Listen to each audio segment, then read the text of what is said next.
Hey everyone, today should hopefully be a helpful video for you guys. I've actually had a few questions about the bucket seats I run in this car. They are Corbeau Forza bucket seats, which are some of the cheapest ones on the market. They run $240 a piece, and then I also have the brackets and sliders that come along with them. Those ran me $120 a piece. So today we're just going to give an overview and I'll give you my thoughts on them. These seats are made of steel. According to Corbeau, they can actually fit a person with up to a 36-inch waist. In addition to that, they're actually bottom mount, which is a bit of a con because that means they're going to sit higher in the cabin.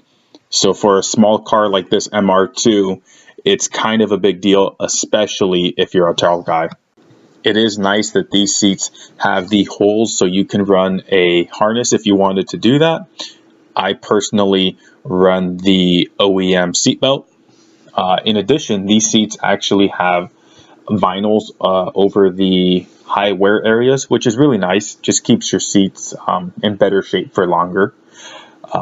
Unfortunately, though, even though the seat is rather compact, there is some areas in terms of fitment that isn't great. You can see there the seat belt actually hits the seat. And then I also got the e-brake that touches on the passenger side. Now let's go to how the seat performs.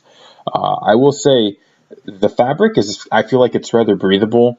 And in addition to that, I do think it's going to hold up over a long period of time. I've heard other things that would go against that, but we'll see. I will say I've done like a 2-hour road trip in this car, and it's not very fun. The bucket seat is not comfortable, but I will say that is something I expected.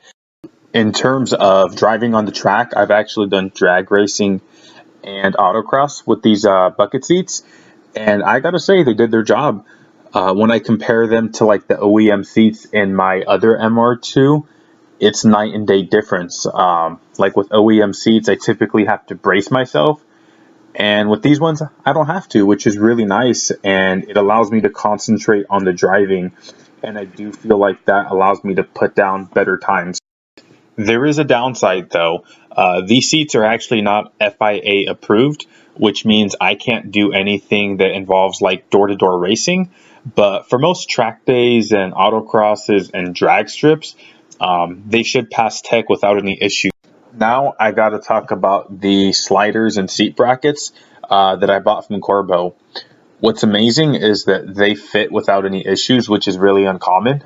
What is nice about having the sliders is that I can move the seat back and forth, which is great because I have plenty of different people drive my car.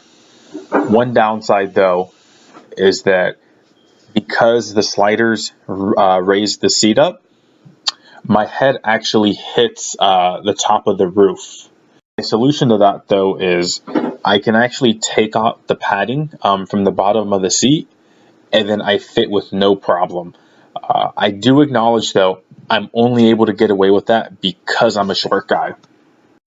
Overall, I would actually recommend this seat if you're like on a budget and you don't need to have a bucket seat that is FIA approved. Again, though, it is one of those things you kind of pay what you get for. Because it's not the best seat out there, but I do think for the price point that it's at, it covers all the boxes and it's well worth the money. So I hope this helps someone out, and as always, have a good day.